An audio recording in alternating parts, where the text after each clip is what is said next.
Sumitra lifestyle ব্লগে আপনাদের আবার স্বাগতম। আজকে হচ্ছে 178তম দিন। আর সকাল সকাল উঠে গেলাম, ঘরের কাজগুলো করে নিলাম, দিয়ে রান্নাঘরটা ক্লিন করে একটু ব্রেকফাস্ট তৈরি করছি।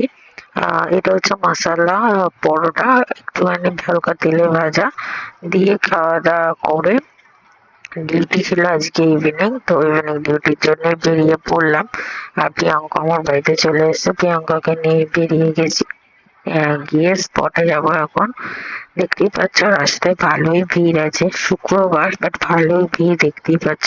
তো আমরা স্পটে পৌঁছে একটু বসেছিলাম, আর এখানে প্রিয়াঙ্কার দাদার মেয়ে এসেছিল, ওর সাথে একটু ইয়ার্কি ঠাট্টা মারছিলাম। তারপরে দেখলাম খুব ভালোই মেঘ করেছে, বৃষ্টি আসবে, তো আমরা ভেতরেই বসেছিলাম। আর ভালো বৃষ্টি এসেও গেছিল, কালকে ভালো একদম তেড়ে বৃষ্টি এসেছিল বিকেলবেলার টাইমটা।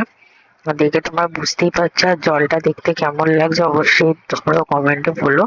আসলে এখানে ভাটা থাকলে জলটা একটু কালো কালো থাকে, তারপরে জোয়ার চলে এলে ঠিক হয়ে যায়। তারপরে ডিউটি কমপ্লিট করে আমি গেলাম হচ্ছে নাচের ক্লাসে, দিয়ে নাচের ক্লাসে গিয়ে নাচ কমপ্লিট করে এখন কাজু আমাকে নিতে চলে এসে সোজা যাচ্ছি হচ্ছে বাড়ি। তো আজকের ব্লগটা এইটুকুই। ভালো লাগলে অবশ্যই চ্যানেলটিকে লাইক করে দেবেন, শেয়ার করে দেবেন এবং চ্যানেলটিকে সাবস্ক্রাইব করে দেবেন। Tata, bye bye, good night.